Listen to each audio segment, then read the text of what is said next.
এরপরে 12 নম্বর প্রশ্নটি হচ্ছে integration x square dx divided by √1 minus x power 6। আর এখানে কি আছে, এক্স স্কোয়ার আছে, কি আছে এক্স স্কোয়ার। আমাদের লবে কি আছে, লবে আছে এক্স স্কোয়ার। আমরা জেড সমান এমন একটি এক্সের পাওয়ার ধরবো যাতে ওই এক্সের পাওয়ারটা অন্তরণ করলে কি হয়, এক্স স্কোয়ার হয়। আমরা যদি এক্স কিউব ধরি তাহলে কি হবে, এক্স কিউবকে অন্তরণ করলে 3x স্কোয়ার পাওয়া যাবে। এই যে এক্স স্কোয়ার চলে আসে, এই জন্য আমরা এক্স কিউব সমান কত ধরবো, জেড ধরবো। এক্স কিউব সমান কত, জেড। এখন আমরা ওই পাশে অন্তরীকরণ করি, বাম পাশে এক্সের সাপেক্ষে অন্তরীকরণ এবং ডান পাশে জেড এর সাপেক্ষে অন্তরীকরণ। এখন বাম পাশে যদি এক্স কিউবকে অন্তরীকরণ করি তাহলে কি পাওয়া যাবে, 3x স্কোয়ার ডিএক্স, এবং ডান পাশে জেড এর সাপেক্ষে অন্তরীকরণ অর্থাৎ ডি জেড। তাহলে এক্স স্কোয়ার ডিএক্স সমান কি লেখা যাবে, 3 এই পাশে গুণ, এই পাশে আসলে কি হবে 1/3 ডিজেড। তাহলে ইন্টিগ্রেশন উপরে কি আছে এক্স স্কোয়ার ডিএক্স এবং হরে আছে √1 মাইনাস এক্স পাওয়ার 6। এক্স পাওয়ার 6কে এক্স কিউব, তার উপরে কি স্কোয়ার দেওয়া যাবে, এই যে 3 দুগুণ কত 6। ইন্টিগ্রেশন উপরে কি আছে এক্স স্কোয়ার ডিএক্স, এর পরিবর্তে কত বসানো যাবে, এর পরিবর্তে বসানো যাবে 1/3 ডিজেড, 1/3 ডিজেড। এবং নিচে √1 মাইনাস এই যে এক্স কিউব এর পরিবর্তে কি বসানো যাবে, এক্স কিউব এর পরিবর্তে বসানো যাবে জেড, এক্স কিউবের পরিবর্তে কি বসানো যাবে জেড, তার উপরে কি আছে স্কোয়ার। এখন 1/3টাকে যদি বাইরে আনা যায় তাহলে কি হবে 1/3 ইন্টিগ্রেশন ডিজেড ডিভাইডেড বাই √1 কত 1 মাইনাস জেড স্কোয়ার। আর আমরা একটি সূত্র জানি, সেটা হচ্ছে integration d x divided by √1 minus x square. Integration d x divided by 1 minus x square সমান কি লেখা যাবে, সাইন ইনভার্স এক্স।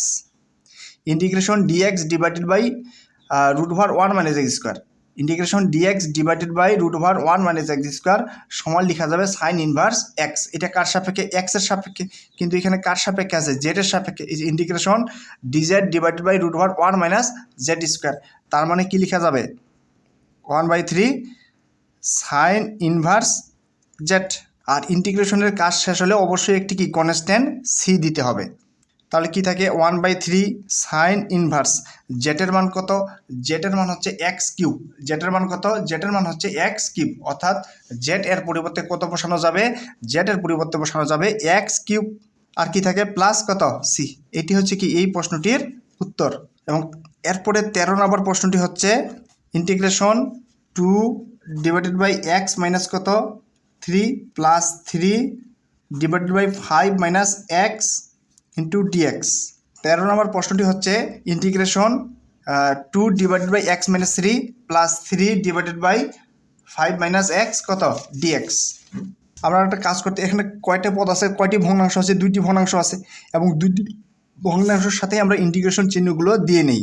এই যে ইন্টিগ্রেশন 2 ডিভাইডেড বাই কত এক্স মাইনাস কত 3 d x plus integration 3 divided by 5 minus x dx.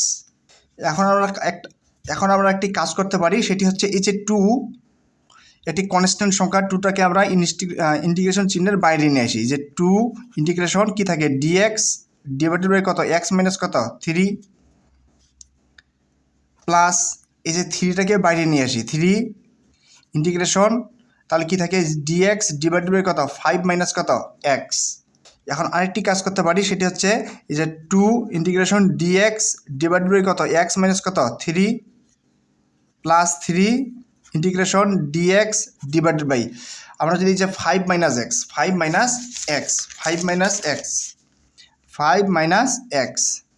আমরা মাইনাস এক্স সামনে নিলাম এবং প্লাস 5 পিছনে নিলাম।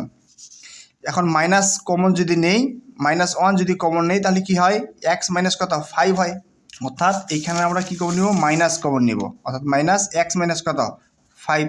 2 ইন্টিগ্রেশন ডিএক্স ডিভাইডেড বাই কত এক্স মাইনাস কত 3, আর প্লাস মাইনাসে কি হবে, প্লাস মাইনাসে হচ্ছে মাইনাস, কি থাকে 3 ইন্টিগ্রেশন ডিএক্স ডিভাইডেড বাই কত এক্স মাইনাস কত 5। এখন আমরা একটি সূত্র জানি, সেটি হচ্ছে ইন্টিগ্রেশন নিচে হর, এই হরের অন্তরীকরণ যদি কোথায় থাকে, লবে থাকে। এই হরের অন্তরীকরণ যদি কোথায় থাকে, লবে থাকে। মনে করি এই হরের অন্তরীকরণ হচ্ছে হর প্রাইম ডিএক্স। এই হরের অন্তরীকরণ যদি কোথায় থাকে, লবে থাকে। হরের অন্তরীকরণ যদি কোথায় থাকে, লবে থাকে। হরের অন্তরীকরণ যদি লবে থাকে তাহলে আমরা লিখতে পারবো লন হর। হরের অন্তরীকরণ যদি কোথায় থাকে, লবে থাকে। হরের অন্তরীকরণ যদি লবে থাকে তাহলে আমরা লিখতে পারবো লন হর। যেমন এই যে ইন্টিগ্রেশন এক্স স্কোয়ার, এক্স স্কোয়ারের অন্তরীকরণ কি 2x। এই যে এক্স স্কোয়ারের অন্তরীকরণ 2x কোথায় আছে, লবে আছে। তাহলে আমরা লিখতে পারবো কি লন হর। হর কত, এক্স স্কোয়ার। ইন্টিগ্রেশন এই যে এক্স কিউব, এক্স কিউবের অন্তরীকরণ হচ্ছে 3x স্কোয়ার। এই যে এক্স কিউবের অন্তরীকরণ 3x স্কোয়ার কোথায় আছে, লবে আছে। তার মানে আমরা লিখতে পারবো লন হর। হর কত, এক্স কিউব। অর্থাৎ হরের অন্তরীকরণ যদি লবে থাকে তাহলে আমরা লিখতে পারবো লন হর। আর এইখানে কি আছে, এখানে আছে ইন্টিগ্রেশন ডিএক্স ডিভাইডেড বাই কত, এক্স মাইনাস 3। এই যে হর কি আছে, এক্স মাইনাস 3। এই যে এক্স মাইনাস 3 এর অন্তরীকরণ কি হবে, এই যে এক্স মাইনাস 3 এর অন্তরীকরণ কি, এক্স মাইনাস 3 এর অন্তরীকরণ হচ্ছে এই যে এক্সের অন্তরীকরণ কি, এক্সের সাপেক্ষে এক্সের অন্তরীকরণ হচ্ছে 1, আর 3 এর অন্তরীকরণ যে কোনো কনস্ট্যান্ট সংখ্যার অন্তরীকরণ কত, 0। তার মানে কি 1। তার মানে এক্স মাইনাস 3 এর অন্তরীকরণ কোথায় আছে, লবে আছে, এই যে এইখানে। তার মানে কি লেখা যাবে, লন হর লেখা যাবে। অর্থাৎ লন হর। হর কত, এক্স মাইনাস কত, 3। তার মানে আমরা লিখতে পারি এই যে 2, এই যে এক্স মাইনাস 3, এক্স মাইনাস 3 এর অন্তরীকরণ কোথায় আছে, লবে আছে। এই যে এক্সের অন্তরীকরণ হচ্ছে 1 আর 3 এর অন্তরীকরণ হচ্ছে কত, 0।